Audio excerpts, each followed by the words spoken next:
Amigos, muy buenas noches, bienvenidos a una nueva edición de Mundo Empresarial. Andrew Jeffries es el CEO y presidente de Oxford Business Group, la organización responsable de editar la Perú Report 2012, un compendio que resume las grandes oportunidades de inversión a nivel sectorial y una foto o radiografía del nivel en el que estamos para recibir nuevas inversiones, cuál es nuestro nivel de competitividad a nivel sectorial, una publicación sumamente interesante que a continuación aquí se las vamos a resumir directamente con el responsable de la organización. Volvemos entonces tras la pausa, no se muevan.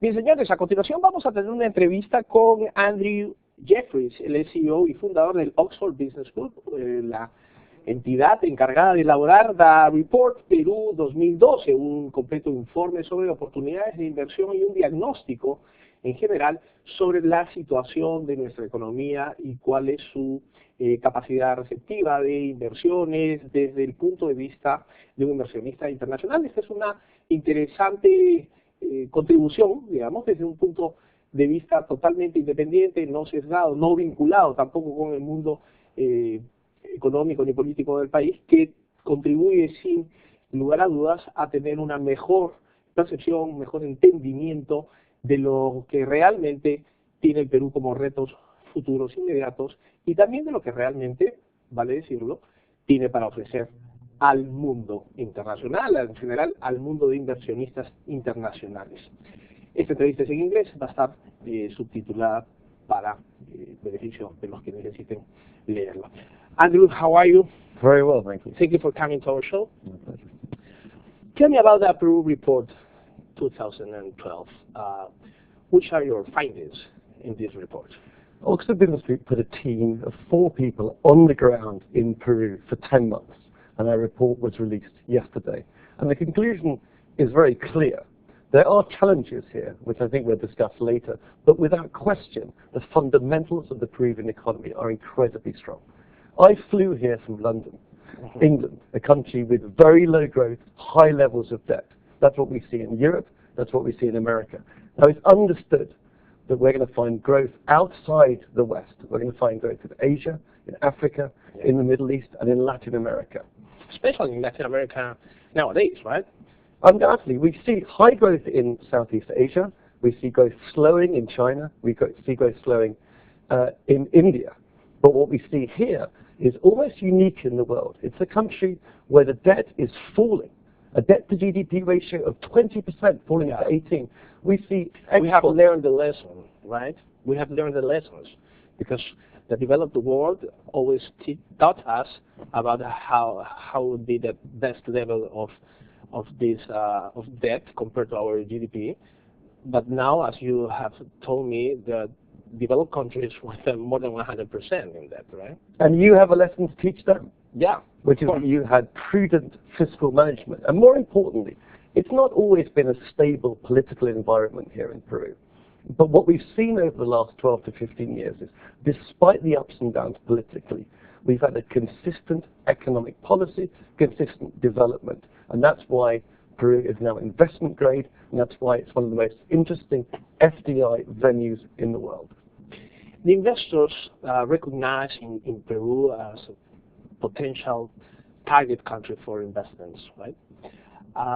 Which would you consider the best points in our economy and stability of our main metrics?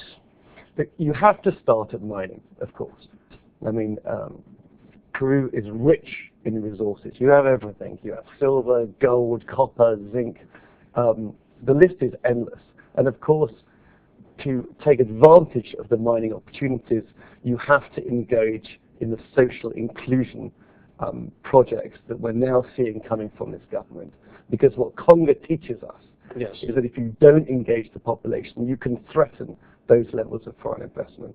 Now, if you look beyond mining, you see hydrocarbons. Peru is trying to triple its oil production over the next few years. so they can start exporting more. But I like to talk about Peru beyond these sectors. Let's look at fisheries, a very strong sector in Peru. Let's look at tourism. It's a beautiful country. Costa Rica gets 2 million tourists a month. You get 2.5 million a year, maybe 2.9 this year. Doesn't make sense. It makes no sense. Yes. And it's high-end tourism. It's a beautiful country. When I tell people I was coming to Lima from Europe, they were very jealous. So we need to get the message out there. The potential for tourism is endless. Have you tried our food? I was told that I shouldn't bring up food because everyone brings up food. Yes, I have. It's impossible not to do it. Indeed. But can I just add one more thing on the economic front before we go on, and that's this. The reason Peru is so attractive is the room for growth. If you look at banking penetration, it's about 30%, less than half of what you see in Colombia. Modern retail as well. And if you look at the access to lending, mortgages, there's such room for growth. So what matters is not just that Peru is a high growth, low debt economy where people can trust the government's commitments to primacy of the private sector. It's also a country which has got a long way to go. What about the challenges? I think the good thing about Peru is the challenges are known and they're talked about and they're very open. The first and foremost we just discussed, social inclusion, bringing people in. And we've seen positive steps over the last few months. And I think on every side of the political spectrum, people have been quite impressed with what's happened over the last 12 months. You know, creation of this new Ministry of Development, engaging with the mining sector, in, new windfall tax and so on. The second issue is that over 60% of Peruvians work in the informal sector. Yes. They have no state security, they have no pension guarantees. We need to bring these people in. Now beyond that, unfortunately, the beauty that's going to help you in tourism hinders you when it comes to infrastructure. It's very difficult to make sure that we get those roads and ports and so on developed. But again, this government appears to be more committed in infrastructure than in the past, and we're expecting a lot of investment to pour into that. So there are challenges. Inflation is a little high. The population is not growing fast enough, unfortunately, either. So there are small issues. But if you look at the possibilities that are there, we feel that social inclusion, by far the biggest of these problems, is being tackled. And if they tackle that, the road ahead for Peru is looking very strong. Tell us about the methodology of the report. How do you fix it? How do you elaborate the report? The most important thing for us is to be on the ground. Lots of people write from the States and from London about places in Latin America from afar. And we believe if you want to understand the country, you have to come and live it. Yes. So our team comes here, they live here, they're on the ground for almost a year. During that time, they interview 300-400 people, private sector, public sector, governmental sector. They travel all around Lima. I'm quite jealous in this case, I have to say. So all around Peru. Who funds these initiatives? Just like all magazines, we have subscribers and we have advertisers. That's it? That's in this it. case. So, yeah. And okay, you were about to tell me about the methodology of the report.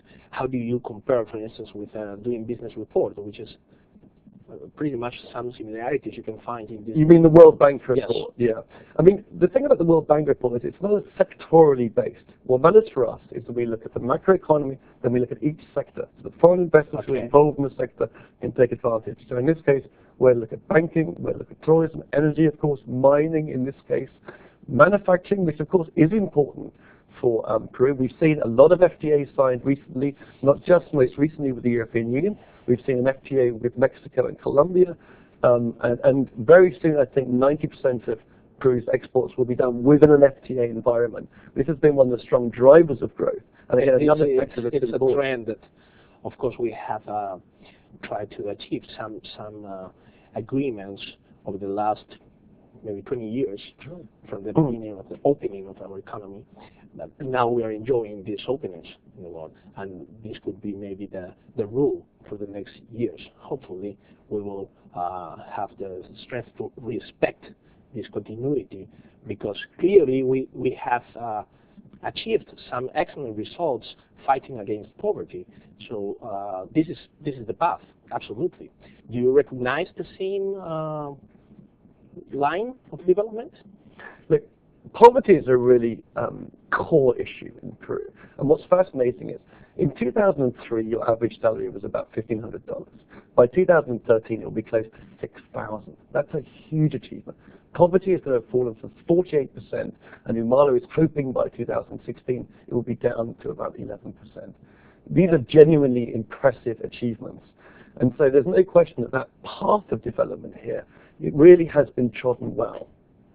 If you had to choose one single action over the great quantity of options, what would you choose in terms of controlling, fine-tuning specifically actions in order to achieve some results? It could be from macro perspective, micro perspective, could be infrastructure, could be education. Tell me about your opinion. Look, health and education are always important, so I think that goes without saying. But what is different about Peru, that I'm in charge of 34 countries, so I talk about macroeconomists from everywhere from Papua New Guinea through Morocco, Ghana, and so on. Now, many of those countries have many challenges. Many of them are hard to overcome.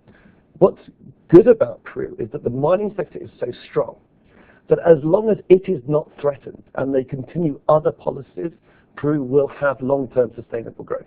So what matters is social inclusion. If they can get on top of that, if they can engage those communities, if they can provide work and education for the people who live outside the cities, if they can overcome the problem of social inclusion, I don't see anything standing in their way. That's great. Well, social inclusion is clearly one of the most important problems to be solved in our country. And unfortunately, we have no more time in this occasion. Thank you very much for coming to our show, and continue enjoying Peru. I hope you will stay here more than once, right? Very much so, and thank you very much for having me. Thank you for coming. Yeah.